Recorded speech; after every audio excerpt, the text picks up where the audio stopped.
अस्मद्गुरुभ्यो नमः। श्रीमते रामानुजाय नमः। श्री श्री 1008 स्वामी जी श्री सीतारामाचार्य जी महाराज के दिव्य अमृत वचन श्री नित्य लीला ग्रंथ भाग 14 में से दिनांक 9/11/44। हम लोगों को निर्हेतु कृपा करके ऐसा सुंदर मनुष्य देह दिए हैं, उसका सदुपयोग करना चाहिए। वह यह है कि शरीर छूटने पर भगवान के परम धाम की प्राप्ति हो। जय हो, मंगल हो। खूब दिव्य सुगंध का चलना। परम धाम प्राप्ति इस शरीर से होना इस शरीर का प्रधान उद्देश्य है। दूसरे प्रकार का उद्देश्य कुछ काम का नहीं। शरीर तो सब योनियों में मिलता ही है, आत्मा भी सब शरीर में रहता है। बंदर, सुअर, कुत्ता, तोता, कौवा, चूहा, बिल्ली, सर्प, चींटी, हाथी आदि सब में आत्मा एक समान है। वैसे ही मनुष्य के शरीर में भी एक आत्मा है। मनुष्य का शरीर दुर्लभ होने से ही श्रेष्ठ माना जाता है।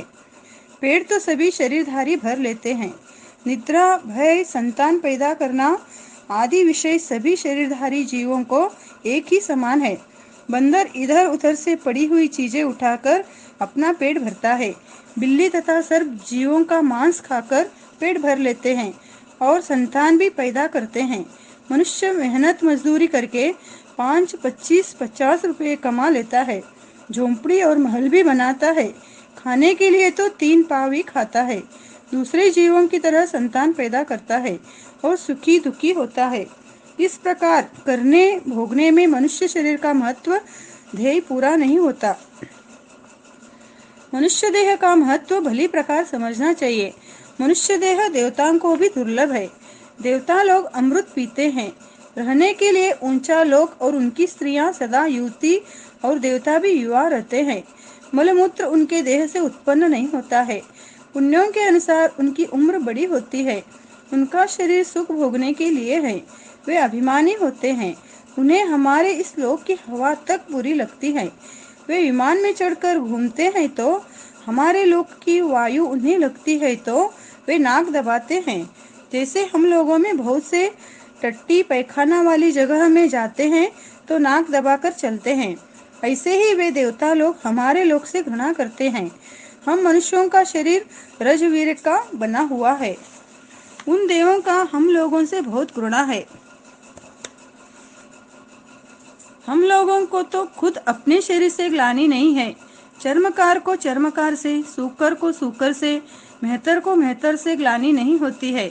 वे देवता अपने को ऊंचा समझते हैं, परंतु वे ही लोग ऐसा भी कहते हैं कि मनुष्य योनि और भरत खंड में हमारा जन्म हो। जन्म होने पर स्मरण में रहे कि हमने भजन करने के लिए मनुष्य का जन्म मांगा था। यह लोक कर्म भूमि है।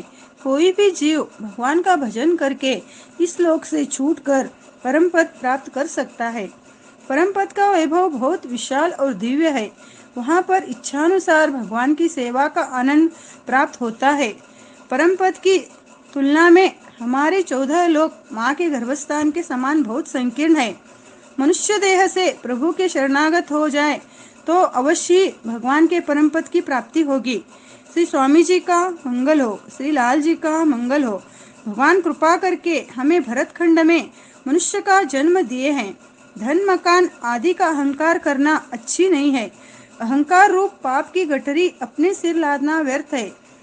धन 4 दिन का है, व्यापार में गड़बड़ हो गया तो चला जाएगा। आग, पानी, चोर और राजा के द्वारा नष्ट हो जाता है। 10, 15, 25 वर्षों में भयंकर रोग से, राजाओं के युद्ध से और अकाल पड़ने से घर, गांव और शहर उजड़ जाते हैं, नए भी बस जाते हैं। 25-50 वर्ष में बहुत से बेटे, सुंदर स्त्री और युवा का जोश सबका नाश हो जाता है। मनुष्यों से देवताओं का वैभव ज्यादा है। लाखों वर्ष की उम्र तथा स्वर्ग का सुख भोगते हैं, फिर भी कहते हैं कि स्वर्ग में सुख है, परंतु भगवान की शरणागति तथा भजन सेवा स्वर्ग में नहीं बन सकता। जब तक पुण्य है तब तक देवता शरीर से सुख भोगते हैं और पुण्य खत्म हुए तो स्वर्ग से गिरा दिए जाते हैं। उल्टा माथा करके फिर गर्भ में आना पड़ता है। इस लोक में गर्भ का दुख और जन्म होने के बाद हम लोग इतने उम्र वाले अनेक दुख भोग कर हुए हैं और फिर अभी सबसे बड़ा दुख मृत्यु की बलाएं सिर पर खड़ी है। मृत्यु के पश्चात बांस और घास की टिकटी टटरी पर 4 व्यक्ति लाश को उठाकर ले जाते हैं।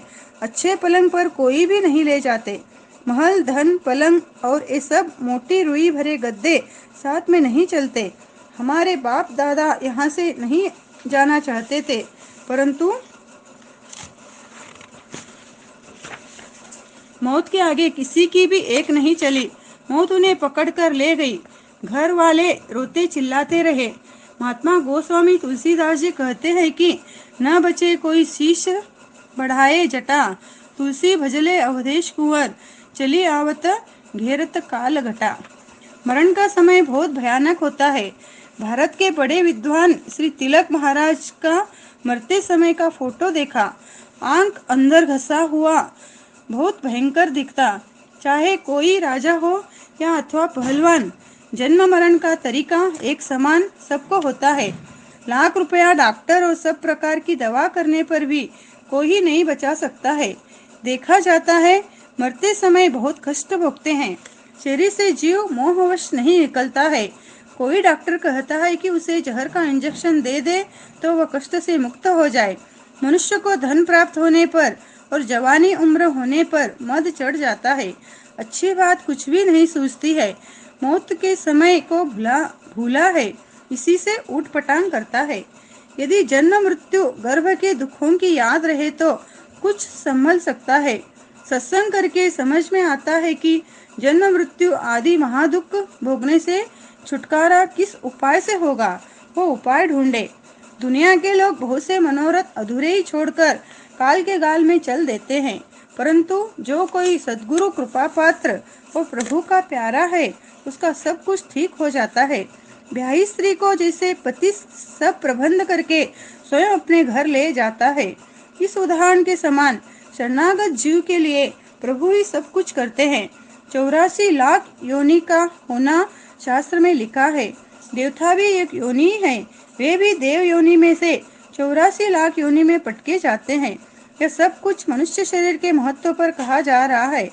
मनुष्य शरीर से सत्संग करे, सच्चे बंधु को ढूंढने की कोशिश करे, सद्गुरु की कृपा से परमात्मा के शरणागत हो जाए और प्रभु का भजन सेवा ध्यान करे।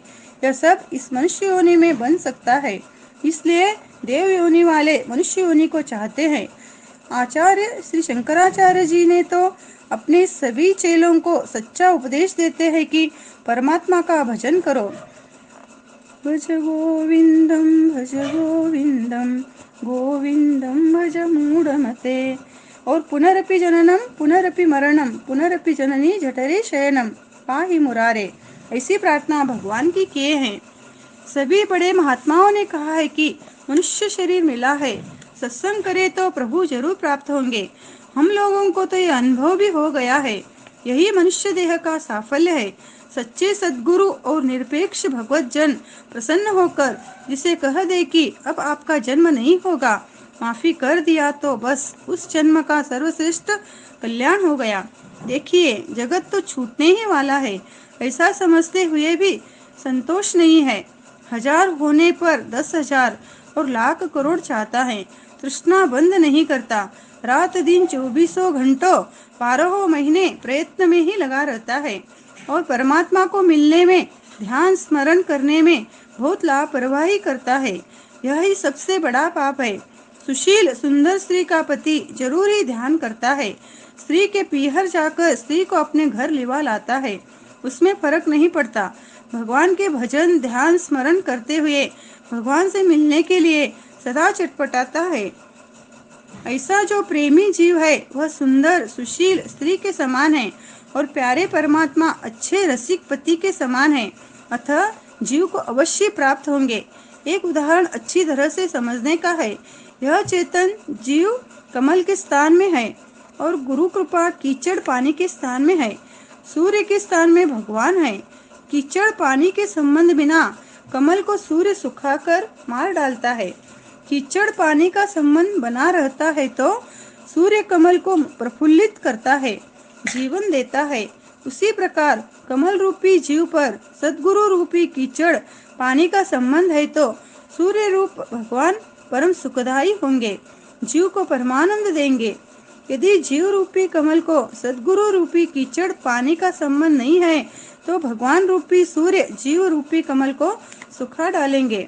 इस उदाहरण की सत्यता हम लोगों के सामने ही है।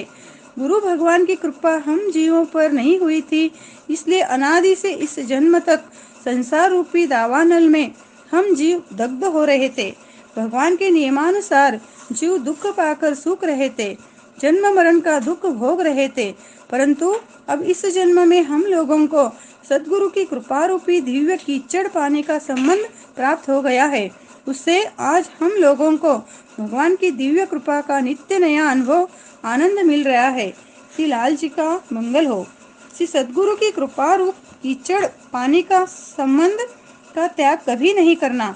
दृढ़ता से कृपा का भरोसा करके हम लोग रहे तो इसी देह के अंत पर भगवान का परम पद अवश्य मिलेगा। श्री राम श्री राम श्री राम। ध्यान रखिए, जिस मनुष्य शरीर को इंद्र ब्रह्मा आदि देव तरसते हैं, वह मनुष्य शरीर हमको भगवान निरहेतु कृपा करके दिए हैं। हम लोगों से हम कहते हैं, पूछते हैं आप लोग सत्संग क्यों नहीं करते हैं, तो उत्तर देते हैं कि रोजगार और घर के काम से ही फुर्सत नहीं मिलती है। सोचिए, ऐसे ही लोगों को आत्मघाती कहा गया है। रामायण जी में लिखा है, जो न तरे भवसागर ही नर समाज अस पाए, तो वह मूर्ख निरंतर आत्महननी गति जाए। ऐसा वचन भगवान ने ही कहा है। श्रीमद् भागवत में भगवान कपिल जी अपनी माता देवहूति को समझाकर सच्चा ज्ञान कहे हैं। वे सबको समझने लायक है। गर्भ में जीव घबराता है, तब भगवान उसे 100 जन्म का पूर्व ज्ञान दे देते हैं। तब वह जीव भगवान से प्रार्थना करता है। गोस्वामी तुलसीदास जी विनय पत्रिका में ऐसा ही वर्णन किए हैं, उस पर ध्यान देना चाहिए। लोग कहते हैं कि एक लड़का ही पैदा हो जाता तो हम अपने को भाग्यवान समझते। ऐसा कहना उनका कितना अज्ञानपूर्ण मूर्खता है। लड़के से कहीं कोई भाग्यवान बनता है? लड़के तो सूअर, बंदर और कुत्तों को बहुत पैदा होते हैं, तो क्या वे भाग्यवान हैं? कुक्कट मुर्गी को रोज ही बच्चे अंडे पैदा होते हैं, तो वह कितनी बड़ी भाग्यवान होगी। क्या ऐसे लड़कों से गति मुक्ति होगी? इस बात पर खूब विचार करके बड़े आदमी होने से क्या होता है? बड़े लोग गद्दे पर सोते हैं और गरीब ठाठ पर ही सोता है। नींद आने पर वह सब एक समान है। बड़े लोग कहे जाने वाले 56 भोग और गरीब सुखी रोटी से पेट भरता है। गले नीचे उतरने पर सभी भोजन एक समान हो जाता है। दुनिया से नाशवान वैभव प्राप्त होने पर कोई महत्व नहीं है। महत्व तो भगवान और भगवान का परम पद स्थान मिलने में है। जाति गोत्र ऊंचा होना और संसार भर की विद्या पढ़ना कोई महत्व की बात नहीं है। शेष अगले भाग में। जय श्री नारायण।